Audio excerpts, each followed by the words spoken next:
Selamat pagi teman-teman yang terkasih di dalam Tuhan. Sebelum kita mendengarkan renungan kita pada pagi hari ini, mari kita bersatu di dalam doa.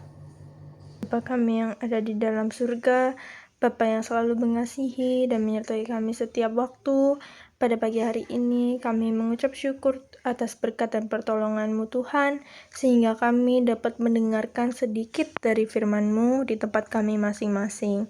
Biarlah renungan hari ini boleh berkenan di hadapan-Mu dan dapat menjadi terang bagi orang lain. Berkati setiap telinga orang yang mendengar dapat beroleh berkat dalam kehidupannya. Berkati pula bagi teman-teman kami yang berada di luaran sana, dimanapun mereka berada, biarlah Tuhan memberkati mereka agar dapat ikut membaca dan merenungkan firman Tuhan seperti kami. Kami juga berdoa hari ini boleh dapat berjalan dengan lancar, mulai awal, pertengahan, hingga pada akhirnya. Sertai dan bimbing kami selalu ya Tuhan. Kami mau memulai renungan pada pagi hari ini. Di dalam nama Tuhan Yesus, kami sudah berdoa dan mengucap syukur. Haleluya. Amin.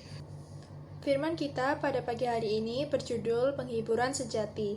Mari kita bersama-sama membuka Alkitab kita, lalu kita baca bersama-sama dari Yesaya 40 ayat yang pertama sampai yang kelima.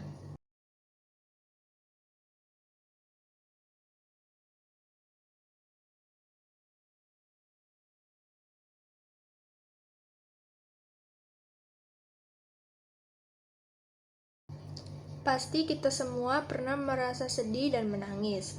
Banyak sebab sih mengapa kita bersedih kehilangan orang yang kita sayang, teman-teman yang menjauh, dibully, atau keinginan yang susah banget tercapai.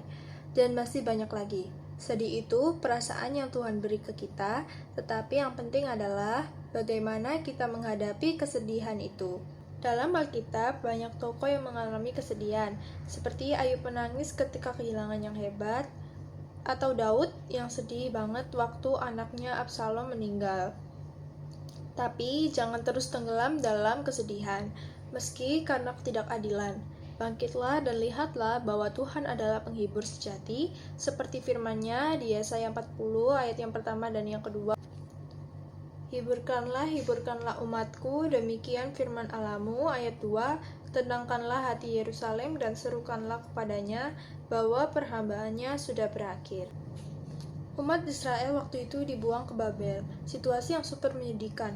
Mereka dibully, dimanfaatkan, bekerja keras dan tidak bisa beribadah seperti di Yerusalem. Namun Allah datang dan memberikan masa depan yang baru. Dia memakai manusia untuk mempersiapkan jalan bagi kedatangannya. Terambil dari Yesaya 40 ayat yang ketiga, ada suara yang berseru-seru, persiapkanlah di padang gurun jalan untuk Tuhan, luruskanlah di padang belantara, jalan raya bagi Allah kita. Renungan ini mengajarkan kita bahwa di tengah masalah hidup, Tuhan selalu menyediakan penghiburan. Dia tidak pernah meninggalkan kita sendirian, bahkan dalam masa-masa sulit, Dia sedang mempersiapkan sesuatu yang lebih baik bagi kita. Mungkin kita merasa bahwa jalan hidup kita penuh dengan lembah kekecewaan dan gunung kesulitan. Tetapi Tuhan berjanji untuk meratakan jalan itu agar kita bisa melewatinya dengan kekuatan yang baru. Nah, teman-teman, sekarang kita memasuki minggu Advent ketiga. Mari angkat wajahmu dan lihat bahwa Allah adalah penghibur sejati kita. Allah sudah datang dalam diri Yesus Kristus untuk menghibur kita.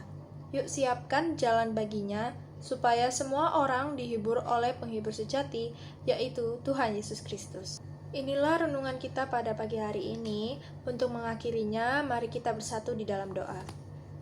Terima kasih Tuhan Yesus yang telah memberi kelancaran dari awal mendengar renungan hingga pada akhirnya, di mana setelah ini kami juga akan bersama-sama memulai aktivitas kami masing-masing ya Bapa. Kami mohon pertolongan-Mu agar dilancarkan dalam segala aktivitas kami pada hari ini tanpa terjadi suatu masalah apapun. Kiranya juga Tuhan berkatilah pula sebagian dari kami yang saat ini hatinya belum tergerakkan untuk mendengarkan firman-Mu. Tuhan ketuk pintu hatinya agar mau bersama-sama dengan kami mendengarkan firman-Mu.